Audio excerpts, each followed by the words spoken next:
Hola a todos, nuevamente Woodland Stories Magazine con un personaje muy particular. Él es Rafael Rubiano, viene desde Bogotá y vive aquí en el área de The Woodlands con una historia bien interesante que estoy segura va a inspirarlos y a conectarlos.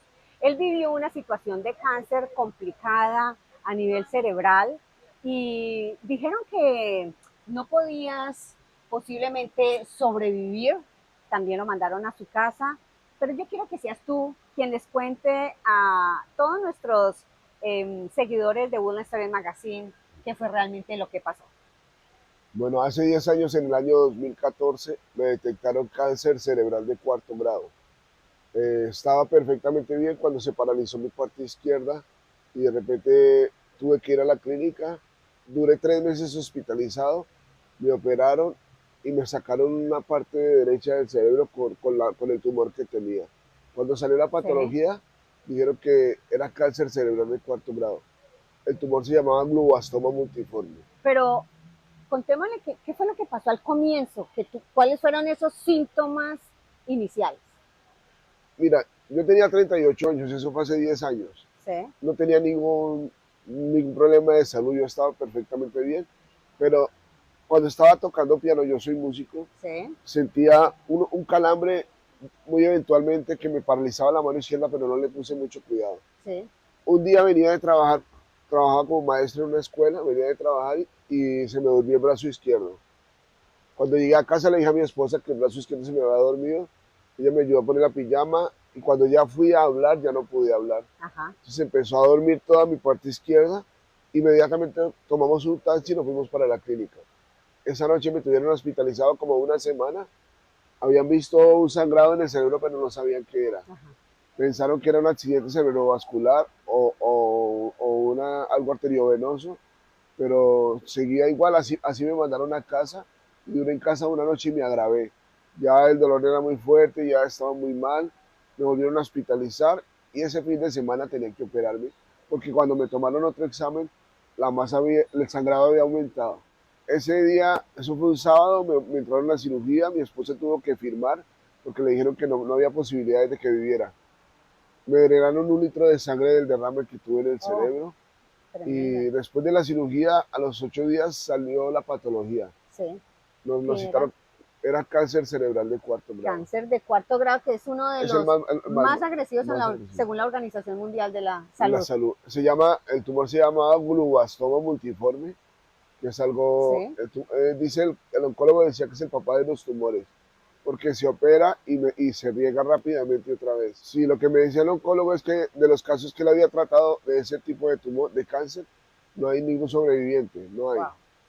El proceso fue primero la cirugía, luego de la cirugía 30 radioterapias que son todos los días. La radioterapia es muy peligrosa porque como es radiación al cerebro, a un compañero con un tumor en el cerebro le quemaron el nervio óptico y quedó ciego. Oh, Porque tiene que quemar todo alrededor donde estaba el tumor. 30 radioterapias, luego de la radioterapia se me bajaron mucho las defensas y sí. me dio un infarto pulmonar. Oh, para grabar el problema. Y ahí ya no podía casi hablar, no podía casi respirar. Tuve que tener oxígeno como 2 meses y me aplicaban morfina para dormir, para poder descansar porque el dolor era muy El intenso. dolor intenso, sí. Entonces ya pensaron que cuando yo empecé a tener ese síntoma, pensaron que tenía metástasis del cáncer y me hicieron exámenes, pero detectaron que era un infarto pulmonar.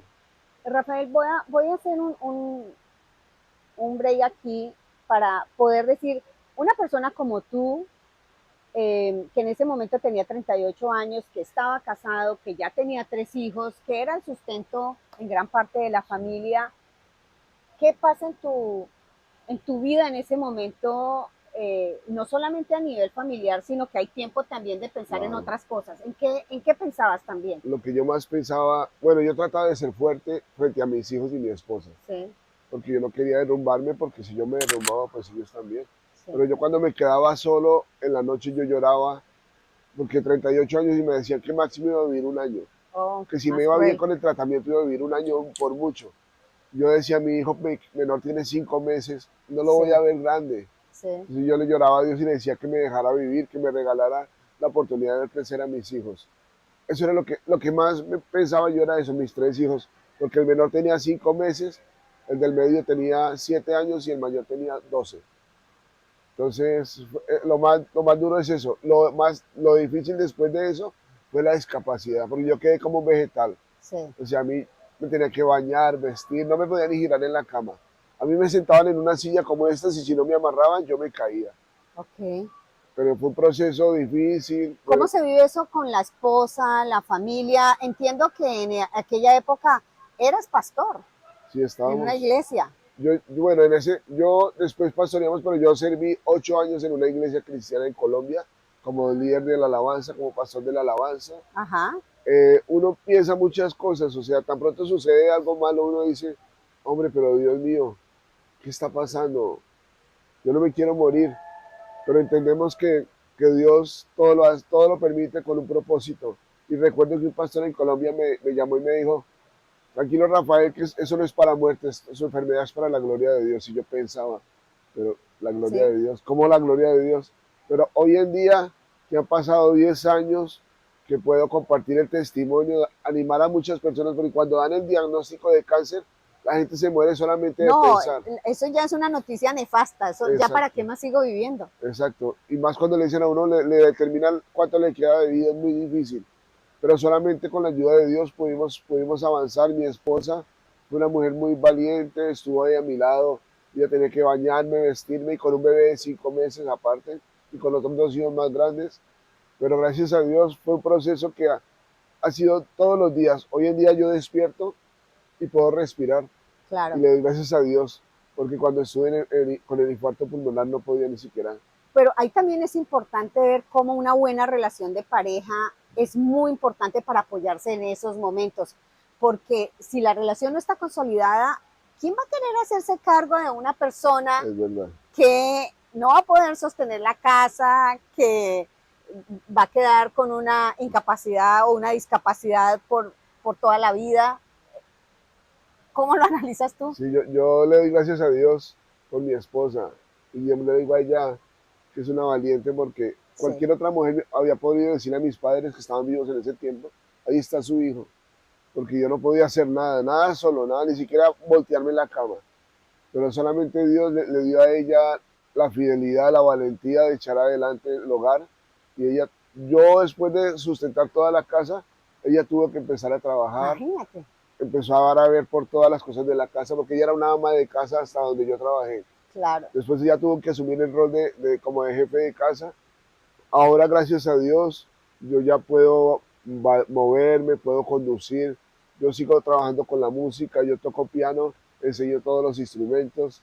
Y Sí, maravilloso. para mí, o sea, yo hago lo que yo pueda hacer con la ayuda de Dios. La discapacidad está en la mente. Y ha sido así porque a los 5 años te declaran sobreviviente Sí, de cáncer, porque no creían que los pronósticos son cero, casi. sí, Bueno, ya no, tú no eres ya cero, pero casualmente viajas como sobreviviente de ese cáncer a contar el testimonio así es. médico, que el Sí. médico, cuéntanos qué es lo que dice el médico con respecto a tu caso. El oncólogo cuando salió de la cirugía me dijo que no iba a vivir más de un año, que no había nada que hacer, que iba a perder la conciencia, que no iba a volver a caminar, que le dijo a mi esposa que hiciera todas las diligencias del banco, pasar todas las propiedades a nombre de ella, pero ese mismo oncólogo me vio durante 5 años, cada 6 meses me veía Sí, y no creía por qué yo estaba vivo, porque yo cada vez que me veía estaba mejor. Bueno, obviamente cuando tuve la quimio y la radio me desgasté mucho sí, físicamente, total. bajé a 65 kilos, muy flaquito, débil, el infarto pulmonar, pero después poco a poco empecé a recuperarme y la última cita que me vio a los 5 años que terminamos, me dice Rafael, de verdad que su Dios es muy grande. Y entonces yo le digo, no, mi Dios no, el Dios de El Dios de todos todos. nosotros. Dios es bueno y la palabra de Dios dice que si podemos creer, para que cree todo le es posible. Y estar vivo solamente es un milagro. Poder disfrutar de mi familia. Mi hijo mayor ya tiene 23 años, el del medio tiene 16 y el pequeño tiene 11. Cada día de vida es un milagro. Debemos de darle Total. gracias a Dios cada vez que despertamos. A veces nos quejamos por todo, ¿verdad? Si está lloviendo, si me duele, si me da gripa, pero no, en lugar de quejarnos por todo, agradezcamos lo que tenemos. Hubo días difíciles y aún ahora, hoy en día, a veces yo no me puedo amarrar un zapato, por ejemplo. Ujú. No me puedo botonar una camisa. A veces hay cosas tan sencillas que hacemos y no las valoramos. Hay días que me caigo, me siento triste, pero de eso se trata la vida, ¿no? De no quedarnos ahí caídos, sino de levantarnos. En el proceso de salud, había días que yo lloraba, que yo no quería salir, pero volví otra vez como Dios a ayudarme a darme las fuerzas para volver a tomar fuerzas, para seguir adelante, porque si Dios me dejó vivir es con un propósito. Y si yo no cuento lo que yo viví, estoy haciendo mal, porque puedo ayudar a personas que están pasando un momento difícil a creer en Dios y a tener fe de que con Dios todo lo Es podemos. una cosa maravillosa poder ver y sentir a Rafael en los momentos de inspiración, porque estás en una iglesia que la voy a mencionar, que es Covenant, que queda en la Kirk, en The Woodlands, y esa conexión que tienes tú con la música y en esos momentos especiales muestran el talento no solamente musical, sino espiritual que tienes. Y yo creería que una persona ya como tú, que en este momento no podemos desconocer que hay unas dificultades para poder trabajar aquí, este es un país donde hay muchas oportunidades, pero hay cosas que definitivamente no puedes hacer. Sí. Entonces, pues queremos invitar a toda la gente que nos está escuchando en Una Historia Magazine para que apoyen a una persona hispana como es Rafael. Él dicta clases, mejor cuéntalo tú. Bueno, yo estudié música desde niño, desde los 8 años. Soy pianista, pero enseño piano, guitarra, bajo, batería, técnica vocal, saxofón, flauta traversa, violín, cello, bajo quinto, bajo sexto, acordeón, todos los instrumentos. ¿Y los estudiantes van de qué edades? Tengo alumnos de 5 o 6 años a estudiantes de señoras jubiladas de 75, 76 años. O sea que ahí está una gama amplia para poder apoyar a este gran talento que es Rafael. Y yo me voy a atrever a mencionar un número telefónico porque la idea es que a él lo podamos apoyar en lo que es su pasión, que es la música. Lo hace extraordinariamente con todo este grupo de personas que él ha mencionado y con distintos instrumentos. Y el teléfono para contactar a Rafael es 786-695-7241. Ojalá que ustedes puedan hacerlo porque nosotros en Woodland Story Magazine queremos visibilizar, inspirar, conectar personas como Rafael. Espero que tu historia pronto esté aquí y bueno, los esperamos en una próxima ocasión. Mil gracias. Gracias, Rafael. Ok, gracias. Hasta luego.